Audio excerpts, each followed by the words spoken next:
Welcome back. We're studying connected objects in this section. And I know that I've done several of these with you in the past, so you may find some of it familiar.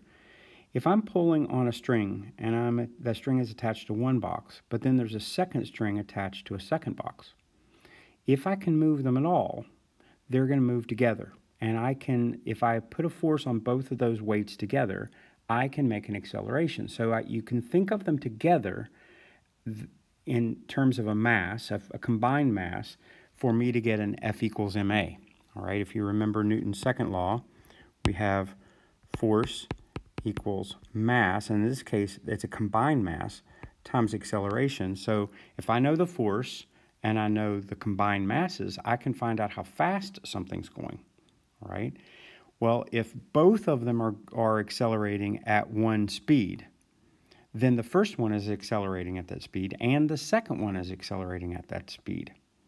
So once I know the acceleration, then I can look at just one of the boxes and find out what the other forces are, because exactly the same, F equals ma. So in the case of force on the second box, I'm not pulling the second box. The tension on the string that's connecting the two boxes, it's pulling on the second box. So the only force that would make the second box accelerate is the tension in the string. Also, you're going to see that the second box is slowing down the first. So if I had the same amount of force and there was no second box, I would accelerate the first mass faster.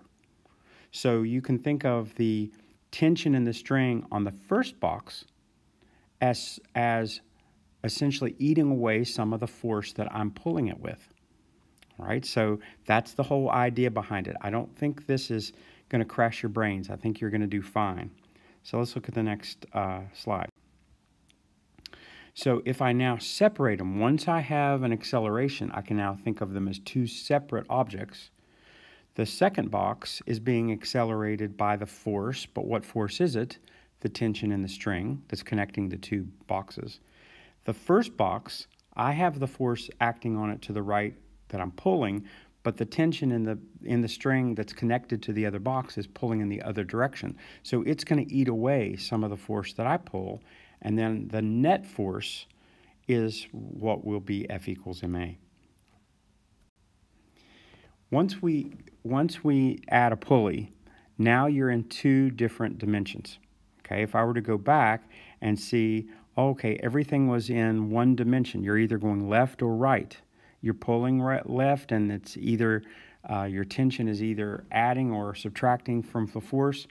But if I have a pulley, something happens. I'm now in two dimensions. So let's imagine what's going to happen with this M2. I have a weight that's hanging from a pulley. The string is now attached to a block that's sliding across the table. Okay.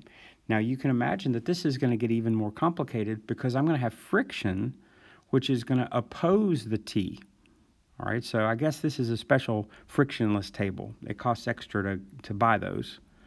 But if I have M2, M in a gravity field is going to be a weight. So I'll have mg pulling down. So if I have mg pulling down, that's a force, and I can accelerate a force. Now, it's based upon what the first mass is and what the friction of the table is. It's possible that M2 could just hang there and not accelerate anything.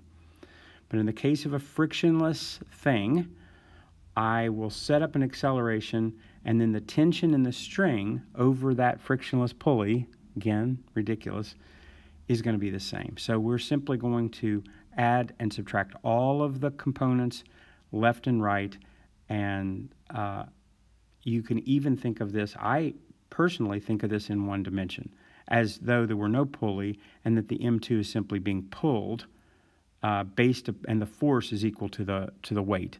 So it really doesn't matter. The fact that you're in two dimensions doesn't matter. You just need to keep everything straight in your head. And we'll try some problems.